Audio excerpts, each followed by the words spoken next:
선양하기 전에 제가 잠깐 말씀드렸습니다만 우리 교회는 5월달 가정의 달을 앞두고 행복한 가정의 가장 중요한 요소가 부부입니다.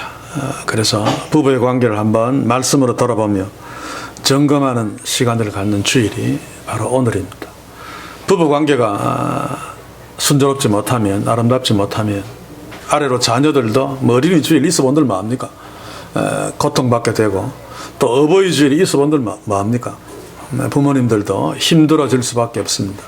그래서 가정에서 부부의 관계가 참 중요하다는 사실을 부부들이 깨닫고, 부부들뿐만 아니라 자녀들을 위해서, 또 부모님들을 위해서 우리가 얼마나 아름다워야 되는가를 다시 한번 깊이 생각하는 그런 시간이 되었으면 좋겠습니다. 그래서 제가 오늘 선택한 말씀이 잠언서, 저는 구약을 거의 설교하지 않는데 10절에서 31절을 택했습니다만, 이 잠언서의 제목이 현숙한 아내를 위한, 현숙한 아내에 대한 노래, 뭐 이런 제목입니다.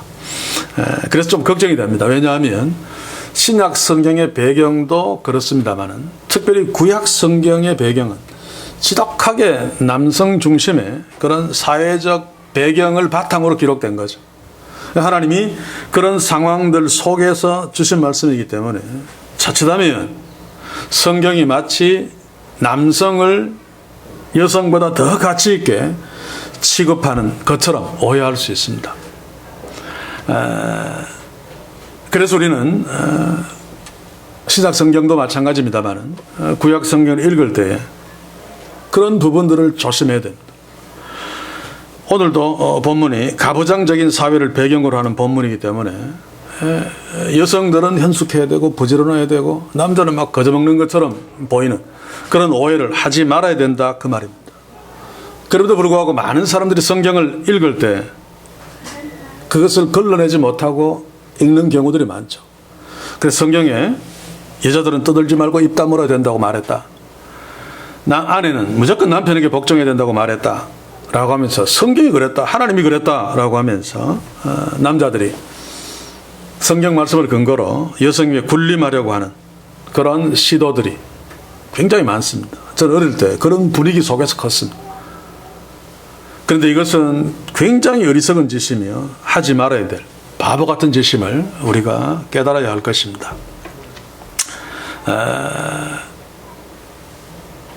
남자들이 구약 성경이 기록될 당시의 가부장적인 사회 배경을 무시한 채 문자 그대로 성경을 이 시대에 적용해 버리면, 지금도 그렇게 주장하는 사람들이 있어요. 제가 성경 세미나를 할 적에 이런 얘기를 종종 하면 특히 나이 드신 목사님들이 화를 내는 경향이 있어요. 성경 말씀이 그런데 라고 정말로 그들이 주장한다면 다른 문화적인 배경도 다 그대로 순종해야 됩니다. 예를 들면 아브라함이 입었던 옷 그대로 입고, 모세가 들었던 지팡이 그대로 짚고, 율법 그대로 순종하고 할례 받고, 또 주일날 예배하러 나올 적에 짐승 한 마리 들고 나와서, 예배는 제사니까 뭐 닭이라도 한 마리 들고 나와서 목 부러뜨려 피 내고 뭐 이렇게 예배해야 마땅하죠. 다시 말하면 성경 말씀을 읽을 적에 조심해야 된다는 것입니다. 성경에 있기 때문에 나는 그대로 믿는다라고 하는 것만치 위험한 것이 없다고 제가 자주 강조를 했죠. 그래서 오늘 말씀도 읽을 적에 여자에 대해서 나오면 남자에게도 그대로 적용해야 됩니다. 남자에 대해서 나오면 그대로 여자에게 적용해야 됩니다. 그런 것들을 염두에 두시고 오늘 말씀을 함께 살펴야 되는데, 오늘 말씀을 살피기 전에 창세기 2장 20절을 우선 제안합니다. 정말 중요한 바탕이 남녀 평등, 남녀 동등, 부부가 공이 동등하다는 것이 전제되지 않으면 그 가정은 하나님이 다스리는 행복한 가정이 될 수 없고 오늘 주어진 말씀들을 적용할 이유가 없어집니다. 그래서 창세기 2장 20절에 보시면 아담이 돕는 배필이 없으므로 라고 하는 말씀이 있죠. 하나님이 하와를 창조하신 목적이 아담이 돕는 배필이 없어서 하와를 만들었다라고 하는 것인데, 이 표현을 가지고 마치 여자들이 남자의 보조자, 비서 정도로 이해하는 경향들이 있습니다만 결코 그렇지 않습니다. 본문도 그런 의미가 없습니다. 한번 살펴보고 지나가기를 원합니다. 배필로 번역된 히브리어 케네것도, 나는 히브리어를 헬라보다는 잘 모릅니다만 그 의미는 상대자, 짝 이런 뜻입니다. 다시 말해서 우리가 보통 배필이라고 이야기할 적에 돕는 자, 보조자 이런 의미가 전혀 없단 말입니다.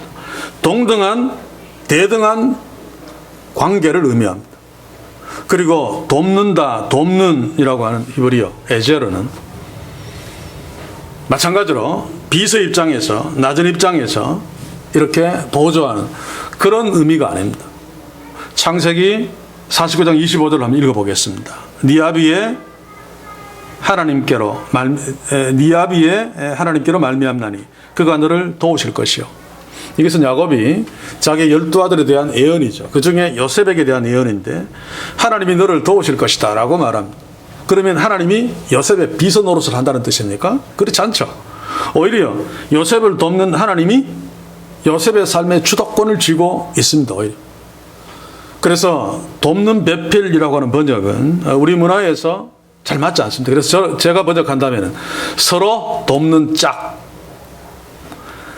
아담을 보고 서로 돕는 짝이 없어서 서로 돕는 짝을 주시려고 하와를 하나님이 창조하시고 아담과 하와를 서로 결혼시켰다라고 하는 사실입니다.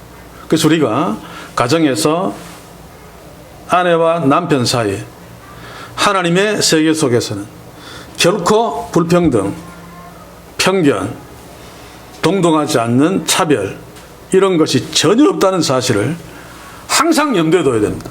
저도 많이 착각합니다. 왜냐하면 그런 배경 속에서 컸기 때문에. 우리 한국이 유교 문화이기 때문에 나도 모르게 남자가 우월하다는 생각을 갖고 있잖아요. 그래서 보통 운전을 거칠게 하면 남자가 그냥 거칠게 하면 저 자식 하고 그냥 지나가는데 여자가 거칠게 하면 여자가 왜 그래? 라고 하죠. 여자는 마치 거칠게 운전하면 안 되는 것처럼. 이런 생각들을 교회가, 하나님의 자녀들이 먼저 버리고 극복할 수 있어야 됩니다. 그래서 저는 오늘 설교 제목을 현숙한 아내에 대한 노래라고 하는 타이틀이 붙어있는 잠언서를 택했습니다만 좋은 아내, 좋은 남편이라고 제목을 붙였습니다. 왜냐하면 가정에서 부부간에 동등 차별 없음이 전제되지 않습니다. 그 가정은 하나님이 통치하시는 아름다운 복된 가정이 될 수 없기 때문에 그렇습니다. 자, 이제 10절 한번 봅시다. 누가 현숙한 여인을 찾아 얻겠느냐? 그 값은 진주보다 더 아니라. 현숙한 여인으로 번역하니 현숙한도 남녀 차별, 남성 우월주의에 입각한, 아마 남자가 번역했을 것입니다. 잘못 번역한 것입니다. 히브리어대로 직역하면 능력 있는 여자, 유능한 여자라고 하는 뜻입니다.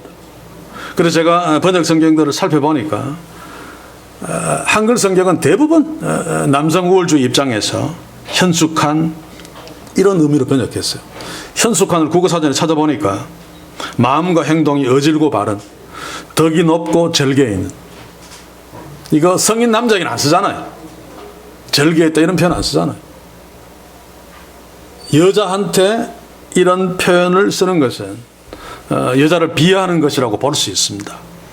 그래서 찾아보니까 그런 대로 제대로 번역한 것이 새 번역이에요. 유능한 아내. 제가 공동 번역이 잘 되었습니다. 여기서 잘못 번역했어요. 어진 아내.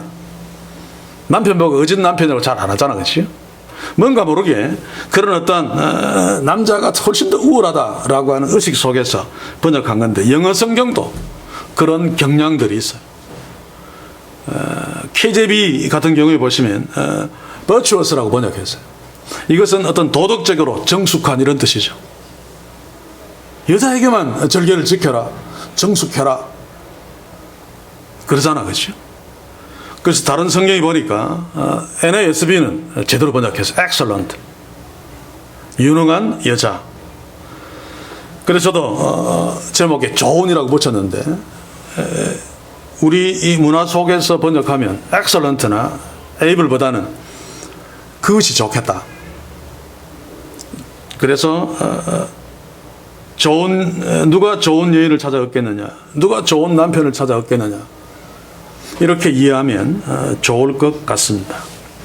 자, 그런데 오늘 본문에서 누가 좋은 여인을 찾아 얻을 수 있겠느냐라고 질문하면서 이 본문이 시작되어지는데, 이렇게 질문하는 이유는 현숙한 좋은 여자, 좋은 배우자, 좋은 남편을 찾아 얻는 것이 불가능하다라는 얘기입니다. 원칙적으로 이 문장이 얘기하는 것은 거의 불가능하다, 거의 안 된다. 그래서 그런 좋은 남편, 좋은 아내는 그 값이 진주보다 더하다라고 하는 말이죠. 여기서 진주라고 하는 것도 우리가 그냥 이해하는 진주가 아닙니다. 물론 인공 진주보다 천연 진주가 참 비싸고 진주 중에서는 굉장히 값비싼 진주가 있지만, 고대 사회에서 진주라고 하면 다이아몬드하고도 비교가 안 되죠. 그래서 예수님이 천국 비유를 할 적에 진주 장사가 좋은 진주를 찾는 것과 마찬가지다라고 말했습니다. 진주가 거의 다른 것과 비교될 수 없는 보석인 이유는 바다 속에서 건져내야 하기 때문에 그런 것 같습니다. 그래서 왕실의 왕비나 귀족들, 이런 자들이 갖는 거의 독점하는 그런 보석입니다. 하나님께서는 좋은 아내, 좋은 남편을 찾기가 거의 불가능하지만 그런 아내는 세상에서 가장 값비싼 보석보다도 더 귀한 존재다라고 이야기합니다.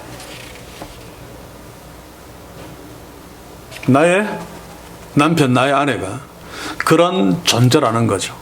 자, 그러면 이런 자를 어떻게 구할 수 있는가? 거의 불가능하다는데, 그래서 잠언서 18장 22절을 볼 필요가 있죠. 아내를 얻는 자는 복을 얻고 여호와께 은총을 받은 자니라. 여호와께 은총을 받아야지 이런 아내, 이런 남편을 얻을 수 있습니다. 그래서 하나님께 달려있죠. 그래서 결혼은 전적으로 하나님의 절대 주권적인 역사입니다. 그래서 예수님은 어떤 이유로도 이혼 못하게 막았죠. 인간이 너무 약하기 때문에, 연약하기 때문에, 남자가 너무 강팍하기 때문에 간음이라고 하는 한 가지 그 상황에는 허용을 해 주셨습니다만, 그럼 원칙적으로는 이혼 불가합니다. 왜냐하면 하나님이 맺어주신 것을 인간이 나눌 수 없기 때문인데, 하나님이 주신 배우자는 가장 값비싼 진주보다 더 귀한 존재임을 우리가 잊어서는 안 되죠. 그래서 미혼자들은 반드시 배우자를 놓고 기도해야 됩니다. 하나님께 달려 있으니까. 어떤 배우자를 만나는가, 이게 나머지 평생을 결정하죠. 그래서 미혼자들은 좋은 배우자를 하나님께로부터 얻도록, 진주보다 더 귀한 배우자를 하나님이 나한테 주시도록 기도해야 되고, 이미 결혼한 자들은 까불지 말고 내 옆에 있는 배우자가 하나님이 주신 진주보다 훨씬 더 귀한 그런 하나님의 은총이고 복이고 선물임을 잊지 말아야 합니다. 사랑하는 성도 여러분, 여러분들은 그렇게 생각하고 계십니까? 내 아내가, 내 남편이 하나님이 주신 은총이고 복이며 세상에서 가장 비싼 보석보다, 진주보다 훨씬 더 귀한 존재다. 제가 오늘 말씀을 시작하면서 전체의 그 말씀 속에 묻으려는 배경으로 삼는 한 가지 팩트가 바로 이것입니다. 이것은 팩트입니다. 착각이 아니고, 안 그런 자도 있는 것이 아니라, 하나님이 자기의 자녀에게 주신 배우자는 하나님이 은총으로 복으로 주신 것이기 때문에 누구나 예외 없이 진주보다 훨씬 값비싼, 훨씬 귀한 존재임을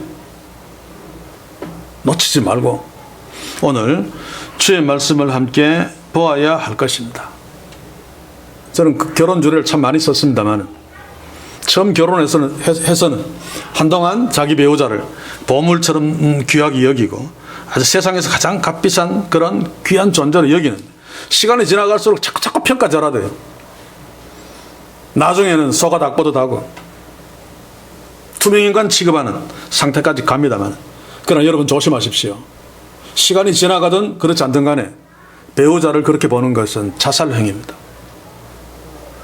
바로 그렇게 보는 것이 가정이, 아니 내가 불행으로 가는 출발점이라는 사실을 꼭 명심하시기 바랍니다. 하나님이 주신 진주보다 더 귀한 그런 배우자를 네가 뭔데 하찮게 취급하느냐 그 말이죠.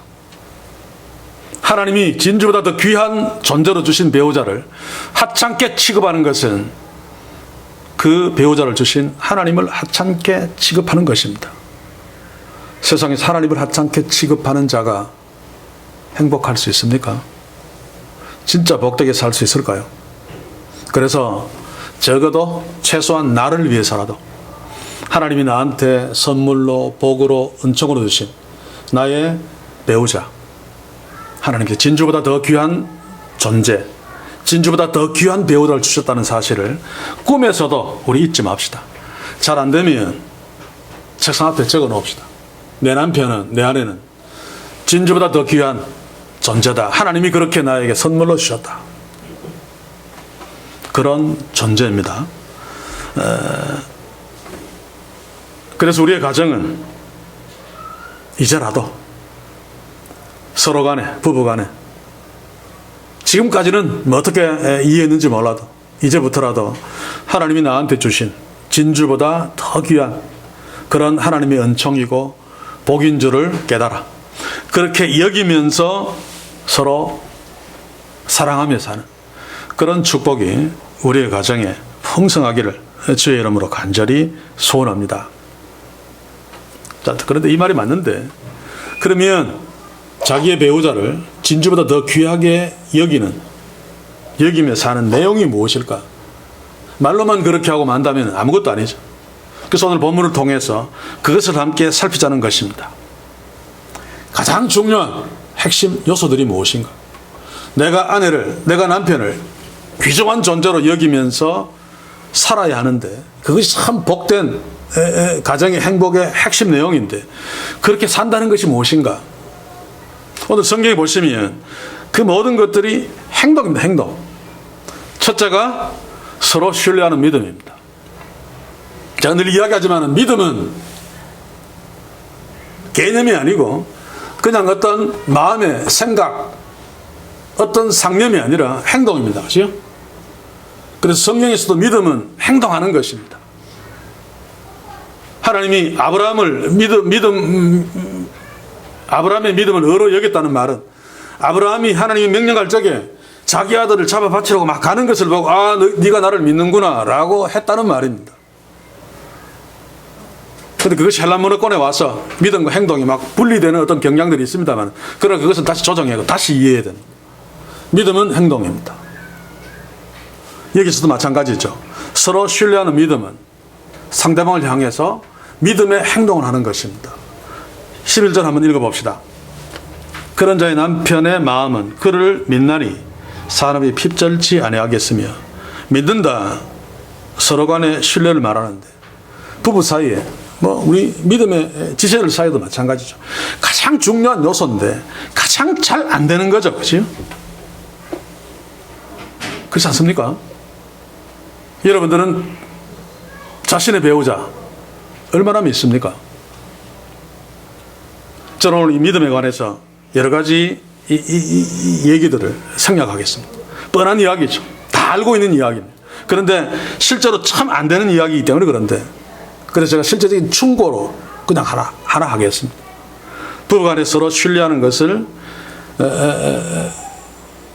정도를 살필 수 있는 것 중에 하나가 바로 비밀입니다. 그래서 저는 젊은 부부나 나이 드신 부부간에 비밀을 만들지 말자. 비밀이 있는가? 비밀이 없으려면 정직해야 되죠. 서로 간에. 그래서 비밀이 만약에 있다면 자기는 압니다. 상대방은 모르죠. 내가 비밀로 하고 있으니까. 그 비밀의 문제를 해결할 필요가 있습니다. 지혜롭게. 만약에 이 비밀을 남편이나 아내한테 이야기하면 가정이 막 박살날 것 같으면 지혜롭게 그냥 덮어 놓으십시오. 그렇지 않은 것들은 공개하고 서로 비밀을 없이 하도록 애써야 되고 이 다음부터는 절대로 비밀을 만드는 일을 부부간에 하지 말아야 됩니다. 굉장히 중요한 요령입니다. 비밀이 있으면 서로 신뢰할 수 없죠. 그래서 비밀을 만들지 말자라고 하는 것은 서로 정직하자는 말입니다. 제가 종종 그런 말을 합니다. 10여 년 되어서 기억이 잘 안 나는데 얼마인지 교회에서 선교 헌금이 좀 남아서 제가 시찰회 때 요구를 했습니다. 100만 원인지 200만 원인지 잘 모르겠는데 제 아는 목사님 중에 정말 어려운 자가 있는데 전 개인적으로 그분에게 그냥 좀 지원했으면 좋겠다. 그래서 허락을 받고 제가 그 돈을 가지고 만날 일이 있어서 만나서 드린 적이 있습니다. 또 제가 개인적으로 그렇게 여유롭지는 못하지만 조금씩 모은 것이 있으면 꼭 필요한 친구 목사님이 있으면 봉투에 넣어서 만날 때 몰래 드립니다. 알기 때문에 감사하게 받는데 그때 꼭 제가 하는 말이 있습니다.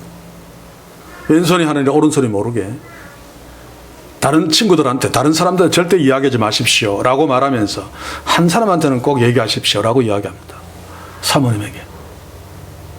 내가 줬다는 말을 하지 않을지라도 누가 이런 것을 우리한테 그냥 보조했다. 제가 그런 이야기를 하는 이유는 혹시 그 목사님이 받은 봉투를 자기 비상금으로 그러면 아내한테는 숨겨야 되잖아요. 그러면 비밀이 생기게 됩니다. 그러면 돈, 우리 교회나 제가 부부간의 비밀을 만들게 하는 잘못된 것을 제공하는 꼴이 되죠. 제가 이런 이야기를 하는 의도를 이해할 수 있겠죠. 그래서 여러분들도 부부간에 비밀을 만들면 안 됩니다. 서로 유리창처럼 투명하게 공개하면서 부부간에는 특별히 더 그렇습니다. 자식한테는 숨길 것이 들어있지만 부부간에는 그래서 한 가지 아내 몰래 남편 몰래 비상금 만들지 마십시오. 특히 돈주머니는 하나가 돼야 됩니다. 비상금을 혹시 숨겨놓고 있다면 그것은 공개하십시오. 공돈 생기니까 서로 기뻐할 것입니다. 다시 말합니다. 부부 사이에 비밀이 없도록 애쓰는 것이 서로 신뢰하는 중요한 한 요소 중에 하나라는 사실을 기억하고 우리의 가정은 부부간에 서로 신뢰함으로 하나님이 기뻐하시고 축복하시는 가정. 세상이 내 남편을 의심해도 나는 믿어주어야 되죠. 남편이 팥으로 매주를 쓸 수 있습니다라고 막 주장할 때 말도 안 되는 소리 하지 말라고 막 그럴 적에 아내는 정말 팥으로 매주를 써서 나는 내 남편을 믿어. 나는 당신을 믿어. 남편도 마찬가지로. 그러니까 실제로 행동하면서 남편을 믿어주고 아내를 믿어준다면 그 가정은 정말로 주 안에서 복될 것입니다. 신뢰함에 있어서 특별히 조심해야 되는 두 번째 행동이 바로 선을 행하는 대신에 악을 행하는 것입니다. 12절 한번 봅시다. 그런 자는 살아있는 동안에 그 남편에게 선을 행하고 악을 행치 아니하느니라. 당연한데 이것도 잘 안 되는 것입니다. 부부간에 서로 신뢰하는 믿음, 못지않게 또 하나의 중요한 행복의 요소가 바로 서로에게 선을 행하고 악을 행치 않는 것. 여기에 대해서도 교훈적인 얘기는 하지 않겠습니다. 뻔한 얘기니까. 구체적인 충고 몇 가지를 드리겠습니다. 부부싸움 하지 마십시오. 부부싸움은 상대방에게 악을 행할 수 있는 가장 손쉬운 어떤 장입니다. 그러나 우리는 연약하기 때문에 부부싸움을 아니할 수 없을 때가 있죠. 그럴 때 부부싸움을 해야 되는데 그때라도 절대로 악하게 대하면 안 됩니다. 싸우다 보면 막 화가 나고 감정이 막 북받치면 먼저 악한 마음을 갖죠. 그러면 악한 마음에서 악독한 말이 막 튀어나옵니다. 이것처럼 바보가 없습니다.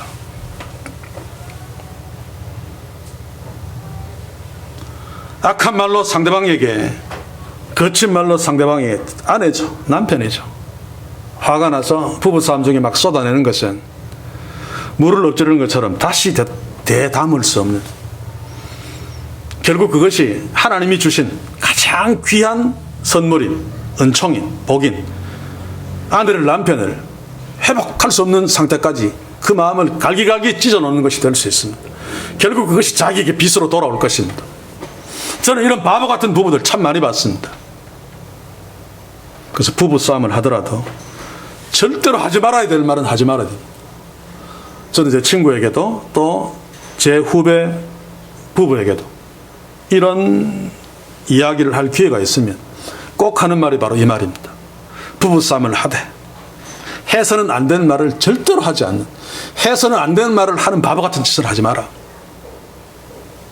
그 중에 대표적인 것이 무엇입니까? 상대방의 인격을 모독하는 겁니다. 그 모독 중에 참을 수 없는 것이 부모를 욕하는 거죠. 드라마 보니까 종종 그런 일이 벌어지대요. 아마 다반사로 벌어질 수 있습니다. 막 싸우는데 아내를 보니까, 남편을 보니까 흠이 없어서 싸울 건 없고 나는 이겨야 되겠고, 그러니까 아버지 공격하고 어머니 공격하고, 엄마 닮았나, 너 아버지 닮았나. 이거 하지 말아야 될 것입니다. 인격적으로 상대방을 사형시키는 거나 마찬가지죠. 또 그 사람의 인격을 직접적으로 공격하는, 난 니한테 실망했다, 또 네가 그 정도인 줄 몰랐다, 너는 왜 그 모양이냐.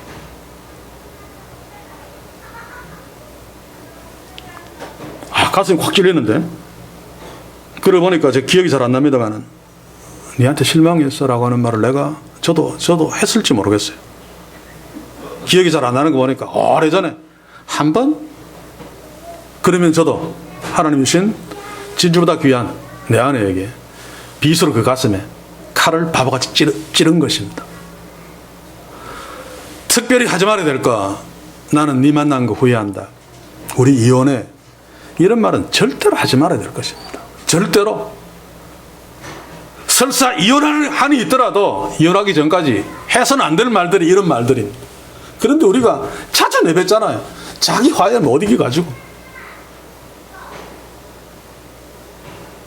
하지 말아야 될 말을 내뱉는 자, 배우자에게 선을 행해도 모자라는데 악을 행하는 자, 이런 자만큼 바보 같은 자가 없습니다. 주의합시다. 부부싸움은 이기려고 하는 것이 아니라 둘 사이를 조정하고 더 가까워지려고 하는 것입니다. 목적을 잘못 잡으면 안 됩니다. 이기려고 하려면은 악한 말을 하게 되죠. 그러나 서로 간에 더 가까이 오해를 풀고 조정하기 위한 목적이라면 악한 말은 절대로 하지 않을 것입니다. 우리 교회 부부들 이런 지혜가 있어서 부부싸움해도 서로 인격을 존중해주고, 그래서 부부싸움의 결과가 서로 더 가까워지는 그런 결과가 되는 축복이 있기를 주의 이름으로 간절히 소원합니다. 자, 그런데 상대방이 악을 행하는 일을 하지 말아야 되는데 여기에 또 주의할 것이 있죠. 26절 한번 봅시다. 입을 열어 지혜를 베풀며 그 혀로 인애의 법을 말하며. 선을 행함에 포함될 것입니다. 서로에게 인애의 법, 사랑의 법을 행하며 지혜를 베풀며. 자, 지혜를 베풀고 인애의 법을 베푸는 것 중에 부부간에 가장 손쉽게 돈 안 들고, 그러나 가장 잘 안 되는, 그러나 정말 중요한 것이 무엇입니까?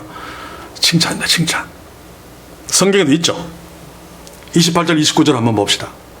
그 자식들을 일어나 살해하며 그 남편은 칭찬하기를 덕형 있는 여자가 많으나 그대는 여러 여자보다 뛰어난다 하느니라. 정말로 부부 사이에 필요한 것이 이것인데 정말로 안 되는 것이 이것이. 그래서 결혼 주례할 적에 저는 젊은 부부에게 종종 상담할 적에 하는 이야기인데, 세상에 100점짜리 배우자는 없습니다. 인간이 다 그렇잖아요. 그래서 결혼하려 치면 70점도 있고 60점도 있습니다. 그런데 바보같이 70점짜리 아내를 내가 맞아서 100점 만들어야지, 이건 덩신이에요, 덩신. 70점짜리라고 판단하고 결혼하고 했으면 그 70점이 나한테 100점이 돼야 됩니다. 약점 30점은 잊어버려야 됩니다. 그리고 70점 안에서 70점은 장점이죠.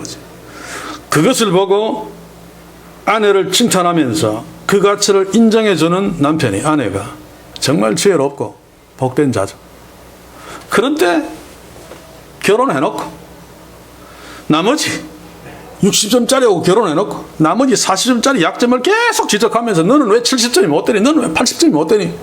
이런 짓 하지 말자는 겁니다. 칭찬하자는 거죠. 근데 잘 안 되잖아요. 저도 가만히 생각하니까 잘 안 돼요. 그래서 한번 결심하고 아내를 칭찬하려 치면 무슨 답이 돌아옵니까? 당신 오늘 뭐 잘못 먹지 않았어? 이런 말이 돌아옵니다. 이게 뭡니까? 평소에 칭찬을 잘 안 했다는 얘기입니다. 그렇죠? 그 칭찬이 일상사가 되어야 됩니다. 그래서 한번 점검해 봅시다. 나는 내 아내를 칭찬해 본 적이 언제였던가? 나는 내 남편을 칭찬해 본 적이 언제였던가? 제가 기억이 분명치 않습니다만 우리 이상돈 집사님 언젠가 저한테 이런 얘기를 했어요. 얘기하다가 우리 애 엄마는 눈이 정말로 아름다워요. 그것도 결혼한 이유가 된다고 해요. 자, 그런데 지금 이상돈 집사님 아내에게 눈이 아름답다고 칭찬하십니까? 안 하잖아요. 합니까? 와, 아멘. 그렇게 칭찬하면 살아야 되는데 정작 해야 될 아내한테는 칭찬 안 하고 엉뚱한 데 가가지고 우리 아내 눈이 참 아름다워. 이것도 바보짓이죠. 저도 참 다른 사람의 칭찬도 참 좋지만 아내의 칭찬을 참 듣고 싶어요. 그런데 한 번도 못 들었어요. 제 탓입니다만은 세상에서 배우자가 자기를 알아주고 칭찬할 때 가장 힘이 납니다. 가장 용기 100배해집니다. 사랑하는 성도 여러분, 이제부터라도 사랑하는 아내와 남편에게 칭찬해 줄 수 있는, 그래서 더욱 관계가 아름다워지고 더욱 화기애애해지는 그런 복된 가정을 꾸릴 수 있는 지혜를 우리에게 속한 믿음의 남편들, 믿음의 아내들에게 풍성할 수 있기를 또한 주의 이름으로 간절히 소원합니다. 그리고 세 번째는 서로 부지런해야 됩니다. 오늘 성경의 대부분이 그것을 차지하고 있죠. 13절에서 19절까지 보면 그는 양털과 사물고에 부지런히 손을 이어 다 여자에 대한 일입니다. 24절, 27절도 마찬가지인데 이런 거 보면 여자 하고 싶지 않죠, 그죠? 제가 서두에서 얘기했습니다. 공이 남자, 여자에게 같이 적용되어지는 것들입니다. 그런데 여기에서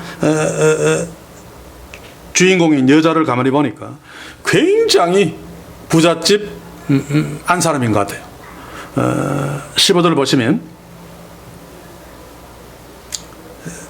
그 집 사람에게 식물을 나눠주며 그 집에 많은 나그네들, 오가는 사람들이 많았던 것 같고 여종들이 있었던 것 같습니다.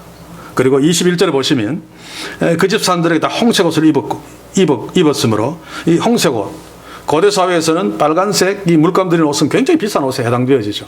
또 자기 자신도 보니까 세마포와 자색 옷을 입으면, 부자와 나사로를 보시면 부자가 가는 베옷과 자색 옷을 입었다. 굉장한 부자임을 표현하는 예수님의 설명입니다. 이 베옷이 바로 세마포죠. 그리고 자색 옷, 고대 사회에서는 왕들이나 입었던 옷입니다. 그래서 아마 이 여자의 남편은 왕족이거나 귀족이거나 아니면 대지주이거나 아니면 그 나라의 고위 관리거나 하여간 대단한 집안이었던 것만은 틀림없는 것 같습니다. 뒤에 보면 어디입니까?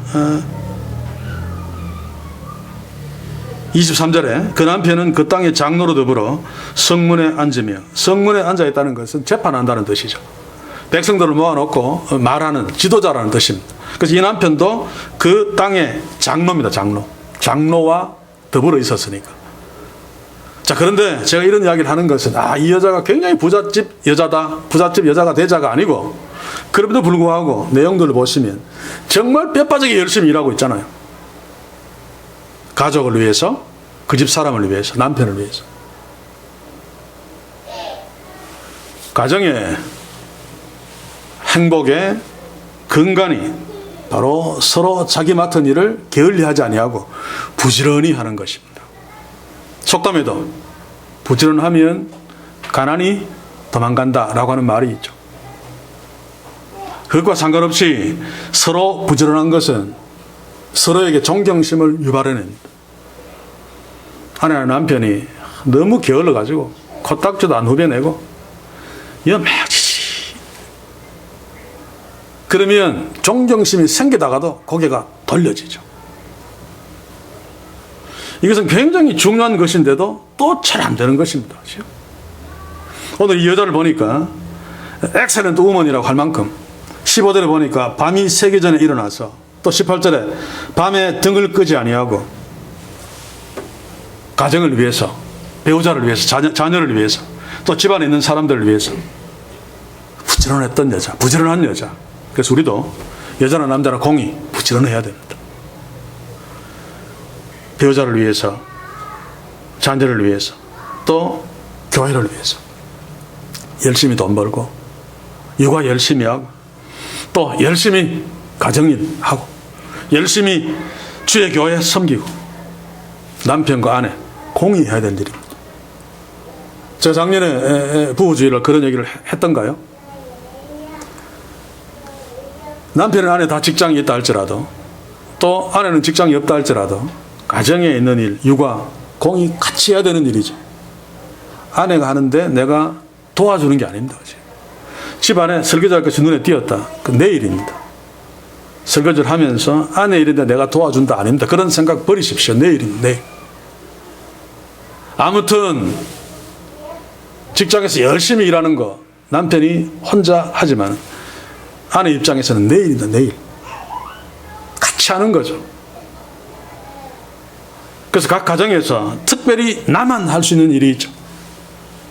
부부간에 이런 일들을 소홀히 하지 아니하고 게을리 하지 아니하고 열심히 하는 것은 대단히 귀한 일입니다. 저는 때로 목회자들을 자주 만납니다만 코로나 때문에 요즘은 안 만납니다만 노회나 뭐 또 세미나 같은 데 가서 근데 어떨 때 보면 목사님이 옷을 입었는데 뭐 때가 꾸질꾸질 무는 쭈글쭈글한 넥타이도 다 구겨진 그러면 저는 나도 모르게 이 사람이 아내한테 참 천대를 받고 있구나 라는 생각을 지울 수 없고 굉장히 불쌍하게 여겨져요. 아무리 작은 교회 가난한 교회 목사님이라도 깨끗하게 물론 본인이 성격이 그래서 그럴 수 있습니다만 이 사람 참 부럽다. 서로가 서로에게 진주처럼 귀한 존재니까 그렇지요. 작은 데서부터 신경 써주고 부지런하게 대해주는 것 결국 자기에게 돌아오는 축복입니다. 우리 모두는 부부간에 돈 버는 일이나 또 육아나 설거지하는 일이나 또 교회에서 주의 일을 하는 거나 서로 미루지 아니하고 게으르지 아니하고 열심히 해서 하나님 주신 놀라운 축복을 또한 열심히 누리는 그런 복된 가정, 복된 우리 모두 될 수 있기를 주의 이름으로 간절히 소원합니다. 또 한두 가지를 더 짚어봅시다. 20절, 21절 한번 읽어보겠습니다. 그는 강구한 자에게 손을 펴며 궁핍한 자를 위하여 손을 내밀며 그 집 사람들은 다 홍색 옷을 입었으므로 눈이 와도 그는 집사람을 위하여 두려워하지 아니하며 구제하는 그리고 자기 집에 거하는 나그네 그런 사람들을 위해서도 옷을 지어서 입힌 부부가 이웃에게 사랑을 베푸는 그런 배우자는 정말 아름답습니다. 여기까지 가야 되죠. 나의 아내가 나의 남편이 다른 사람들을 위해주고 다른 사람을 섬기고 그를 도와주고 이런 모습을 보면 정말로 행복하죠. 저도 행복할 때가 참 많습니다. 실제로 아내의 얼굴을 보면 행복합니다만 그보다 더 행복할 때가 내 아내가 어떤 사람을 위해서 뭔가 막 챙겨서 막 주고 막 이런 모습을 보면 정말 행복해요. 나 참 결혼 잘했다. 정말 하나님이 나한테 좋은 배우자를 주셨어. 여러분들 어떻습니까? 오늘 20절, 21절 좀 소홀하기 쉬운 것인데, 그러나 이것이 부부가 정말로 서로 아름답게 존경하며 한 가정을 복되게 꾸리는데 중요한 요소라는 사실을 잊지 마십시오. 그래서 이제부터라도 주변을 한번 돌아보십시오. 반드시 하나님은 우리에게 주신 나사로가 있습니다. 그 부자에게 부자 문 앞에 하나님이 나사로를 주신 것은 그 나사로를 잘 돌봄으로 인해서 하나님 주시는 복의 통로를 얻기 위해서죠. 하나님이 복 주시기 위해서는 사실은. 그런데 그 부자는 그 나사로를 무관심함으로써 복은커녕 오히려 화를 당하는 통로가 되고 말았습니다. 우리의 가정 울타리 밖에 하나님이 우리를 축복하시기 위해서 주신 나사로들이 있습니다. 잘 발견해서 그들에게 도움을 주고 위한다면 부부가 서로 존경하며 서로 행복해하는 그런 복된 가정이 될 것입니다. 이런 축복이 우리의 가정에 넘치기를 또한 주의 이름으로 간절히 소원합니다. 자, 이제 한 가지 더 봅시다. 22절 한번 보십시오. 그는 자기를 위하여 아름다운 방석을 지으며, 여기서 방석이라고 번역한 것은 침실이라는 뜻입니다. 남편을 위한 것도 되죠. 굉장히 중요한 부분입니다. 또 자기를 위하여 세마포와 자색 옷을 입으며, 가장 좋은 것으로, 좋다는 것은 뭐 사치한다는 뜻이 아니라 자기를 잘 꾸민다는 이야기입니다. 왜입니까? 1차적으로 배우자를 위해서입니다. 남자도 마찬가지고. 처음 결혼하면 신경을 쓰는데 좀 시간이 지나가면 배우자에 대해서 무관심하기 때문에 자기를 지장하고 자기를 가꾸는 것도 무관심하게 됩니다. 이거 경계해야 됩니다. 여러분들 어떻습니까? 아침에 일어나서 꾀죄죄한 얼굴 아내에게 보여주는 것이 싫어서 일어나자마자 욕실로 들어가서 세수 싹 하고 하십니까? 아내는 화장할 적에 남편에게 가장 아름답게 보이려고 화장하십니까? 신혼들은 그렇게 하겠죠. 그러나 시간이 지나가면 그렇게 하지 않습니다. 경계합시다. 우리는 60, 70이 되어도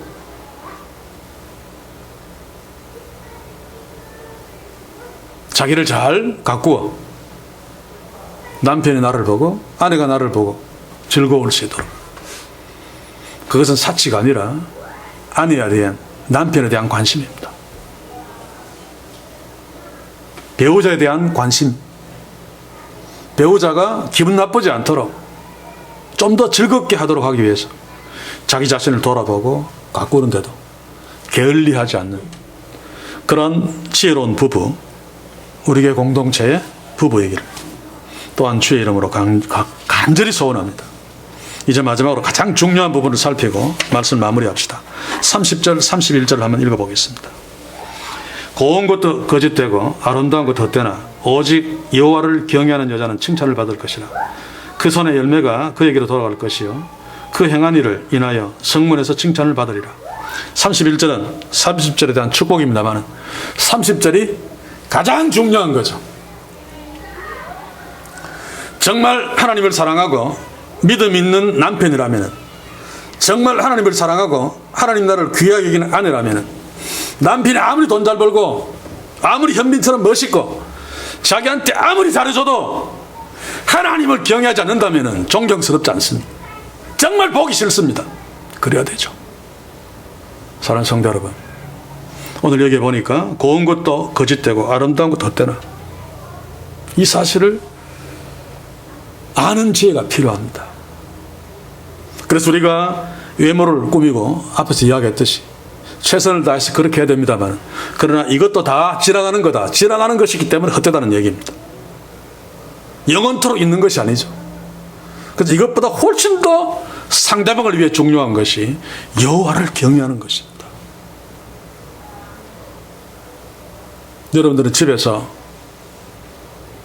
기도하는 모습은 뭐 골방에서 해야 되니까 잘 못 본다 할지라도 아내가 남편이 성경 읽는 모습을 언제 보았습니까?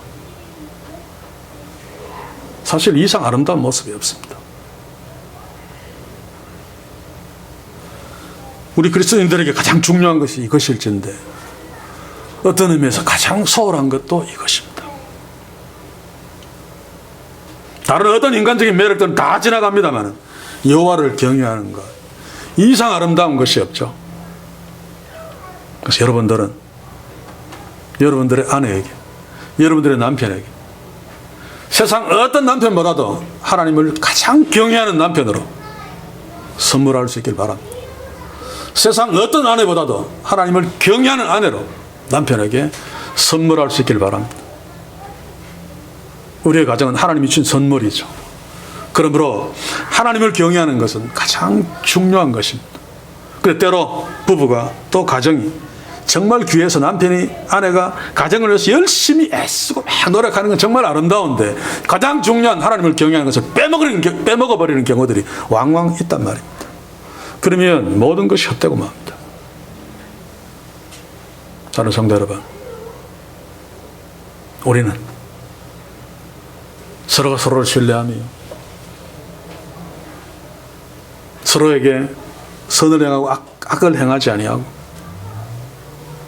또 스스로 돌아보고 남편에서 아내를 위해서 자기를 잘 가꾸고 또 가난한 자들을 돌아보면서 서로에게 존경을 불러일으키되 이것 하나, 여호와를 경외하는 것, 여호와를 경외하는 것, 이거 빠뜨리지 않도록,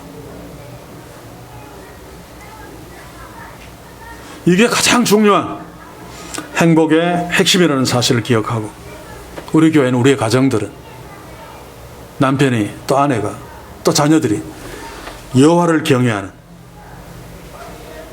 그래서 가정이 정말로 주 안에서 하나님 주신 축복으로 행복해하는 이런 가정이 되기를 소원합니다. 그래서 오늘 이 말씀을 여러분들이 기억하시고 잠언서 31장 10절에서 31절 5월 가정이 한 달 동안 어린이를 위해서, 자녀를 위해서, 또 부모를 위해서 여러 가지 애쓸 것들이 있습니다만 부부관계를 다시 한번 점검하면서 이 부분을 잘 좀 조정하는, 그래서 행복한 부부관계를 통해 내 자녀도 행복하고 우리 부모님도 행복하고, 그래서 5월달 어버이주일이 진짜 어버이주일이 되고 5월달 어린이주일이 진짜 어린이주일이 되는 그런 축복이 우리의 가정에 참으로 복된 부부를 통해서 풍성하기를 주의 이름으로 간절히 소원합니다. 기도합시다. 주여, 주께서 남자를 창조하시고 여자를 창조하시고 가장 먼저 하신 일이 부부를 서로 결혼시켜 한 가정을 주신 것인데, 하나님 우리에게 주신 이 귀한 선물을 우리가 참으로 소홀히 할 때가 많습니다. 세상도 그 가정의 중요성을 인정하고 가정의 달을 만들었는데, 주여, 우리 오늘 부부주의를 맞아 주께 주신 말씀을 통해 서로 간의 관계를 다시 한번 돌아보았습니다. 실제로는 사랑하지만 다른 여러 가지 이유들 때문에 소홀 아닌 소홀하게 되는 이런 것들 다시 한번 돌아보게 하시고 지혜롭게 그런 것들을 점검하여 정말 아름다운 부부관계, 서로 없어서는 못 사는 한 몸이 되는 부부로 자녀들을 복되게, 부모들을 복되게 하는 복된 가정 꾸릴 수 있도록 이 교회에 속한 가정의 부부들 정말 축복해 주시길 원합니다. 또 우리 미혼자들 또한 돌아보셔서 이것의 중요성을 깨달아 평소에 기도함으로 배우자를 맞을 준비들을 하게 하시어 정말 주 안에서 하나님을 경외함으로 모든 것들이 복되게 되는 그런 가정들 꾸려 주께 영광 돌려드리면서 사는 우리 모두 되게 축복해 주시옵소서. 예수님의 이름으로 기도하옵나이다. 아멘.